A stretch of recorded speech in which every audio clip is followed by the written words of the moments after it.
કાર્યવાહી ભારતીય વાયુસેનાના વિમાનોને સ્ટેન્ડ લીધું છે। જમ્મુથી ઉડ્યા આવે ભારતીય ફાઇટર જેટ। જી હા, વળતો પ્રહાર ભારતીય સેનાએ શરૂ કર્યો છે અને હવે આ પાકિસ્તાનનો ખાત્માની શરૂઆત થઈ ચૂકી છે। આપ જોઈ રહ્યા છો કે ભારતીય સેનાએ પણ એની જવાબી કાર્યવાહી શરૂ કરી છે અને હવે ભારતીય વાયુસેનાના વિમાનોએ સ્ટેન્ડ લીધું છે। જમ્મુથી ઉડાન ભરી છે ભારતીય ફાઇટર જેટે।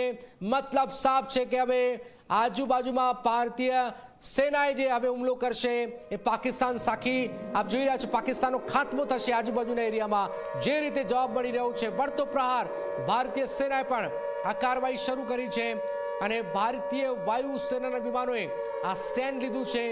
જમ્મુથી ભારતીય વાયુસેનાના ફાઇટર જેટ ઉડ્યા છે અને ભારતીય સેનાએ પણ હવે આ જવાબી કાર્યવાહી શરૂ થઈ છે। ભારતીય વાયુસેનાના વિમાનો જમ્મુથી ઉડ્યા છે અને એક પછી એક હવે આપ જોઈ રહ્યા છો કે ભારતીય વાયુસેનાના જે ફાઇટર જેટ જે છે એ હવે વળતો જવાબ આપી રહ્યા છે।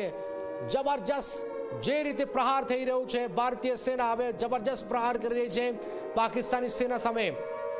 S-400 મિસાઇલથી એક પછી એક 8 મિસાઇલોને તોડી પડાઈ છે। પણ એક મોટી ખબર હાલમાં જમ્મુથી ઉડ્યા છે હવે ભારતીય ફાઇટર જેટ। એક પછી એક જમ્મુ યુનિવર્સિટી પાસે પાકિસ્તાનના 2 ડ્રોન તોડી પડાયા છે। જમ્મુ એરપોર્ટથી ભારતના યુદ્ધ વિમાન જવાબ આપવા માટે ઉપડ્યા છે પણ પાકિસ્તાની હરકતનો ભારત હવે ભયંકર પ્રલયકારી જવાબ આપવા માટે તૈયાર છે।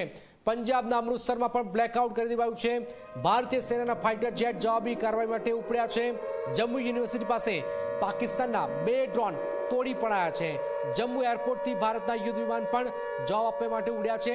તો પાકિસ્તાની હરકતનો ભારત હવે પ્રલયકારી જવાબ આપવા માટે તૈયાર છે।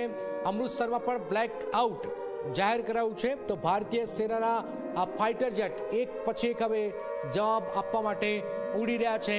આપ જોઈ રહ્યા છો જમ્મુ એરપોર્ટથી ભારતના યુદ્ધ વિમાન હવે જવાબ આપવા માટે વળતો પ્રહાર કરવા માટે ઉડાન ભરી ચૂક્યા છે।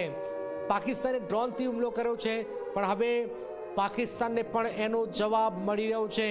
ઉડાન ભરવામાં આવેલી છે અને આપ જોઈ રહ્યા છો કે સૌથી મહત્વપૂર્ણ ખબર છે કે જમ્મુ એરપોર્ટથી ભારતના આ યુદ્ધ વિમાનો રણટંકાર કરી ચૂક્યા છે અને હવે પ્રલયકારી જવાબ મળવાની શરૂઆત થઈ રહી છે।